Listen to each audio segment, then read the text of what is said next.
আচ্ছা ঠিক আছে বাবা, তুই এখন যা, তোর বাবা আসলে আমি বলবো নে। এরপর বিল্টু ঘরের দিকে চলে গেল। রাতের বেলা মিসকে ডিউটি শেষ করে বাড়ির দিকে ফেরার জন্য গার্মেন্টস থেকে বের হয়। আরে এখন তো কোনো গাড়ি পাওয়া যাবে না, আমাকে মনে হয় হেঁটেই যেতে হবে, আজকে বেশি রাত হয়ে গেল। এই বলেই মিসকে শিয়াল হাঁটা শুরু করলো। সে গ্রামের পথ দিয়ে হাঁটছিল, কিন্তু কোনো গাড়ি দেখা যাচ্ছিল না। এক পর্যায়ে একটা লাল গাড়ি জোরে এসে মিসকেকে ধাক্কা দেয়। পরের দিন সকালে মিসকের বাড়িতে একটা গাড়ি এসে মিসকের লাশ দিয়ে যায়। 6 মাস পর একদিন সকালে বিল্টু বাড়ি থেকে বের হয় খেলা করার জন্য। সে আবার সেই পথ দিয়ে হাঁটতে হাঁটতে আগের জায়গায় এসে পৌঁছয়। আজকে সে কাউকেই দেখতে পায়। আজকে যদি আমার কাছে একটা দাদুর আইসক্রিম গাছ থাকতো তাহলে কতই ভালো হতো। আমি সবাইকে দেখিয়ে দেখিয়ে আইসক্রিম খেতাম। আমার কাছে কোনো আইসক্রিম গাছ নেই বলে তখন আমার সাথে ও এমন করছিল।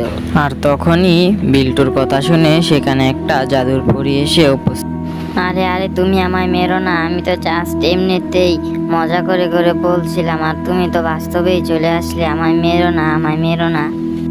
না বিল্টু, আমি তো আর মারতে আসিনি, আমি এসেছি তোমাকে সত্যিকারের একটি কাজ দিয়ে যেতে। ও আচ্ছা, তাহলে তো খুব ভালোই হয়, তুমি গাছটা দিয়ে যাও, খুব বড় ধরনের উপকার হবে। আচ্ছা ঠিক আছে, দিচ্ছি দিচ্ছি, এত হইচই করো না। এই বলেই পরী সেই গাছটা দিয়ে সেখান থেকে চলে যায়। আরে আমি তো এমনি মজা করে বলছিলাম, আর ও তো দেখি সত্যি সত্যি গাছ দিয়ে গেছে। যাক, ভালোই হলো। এই বলেই বিল্টু গাছটি নিয়ে তার বাড়ির দিকে চলে যায়।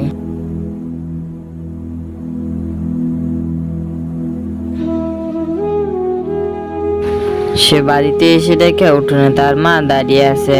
সে গাছটিকে এক সাইডে রোপণ করে দেয়।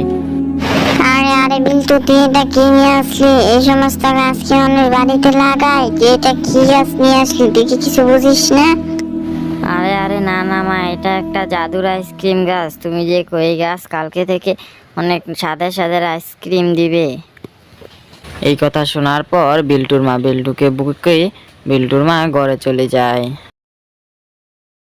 পরের দিন সকালে বিল্টুর মা বাইরে এসেই দেখে সত্যি সত্যি এটা একটা জাদুর আইসক্রিম গাছ। তখনই বিল্টুর মা বিল্টুকে ডাকতে থাকে।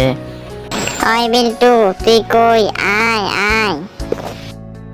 আসছি মা, দাঁড়াও, আমি এখনই আসছি। এরপর বিল্টু বাইরের দিকে চলে যায়। সে গাছের পিছন দিয়ে এসে অপর পাশে দাঁড়ায়। আরে দেখছো মা, আমি কইছিলাম না এটা একটা জাদুর টাকার গাছ, একটা পরি আন্টি দিয়ে গেছে। তুমি তো প্রথমে বিশ্বাস করনি। বিল্টু তার মাকে এগুলো বলতে বলতেই সেখানে পরীটা চলে আসে।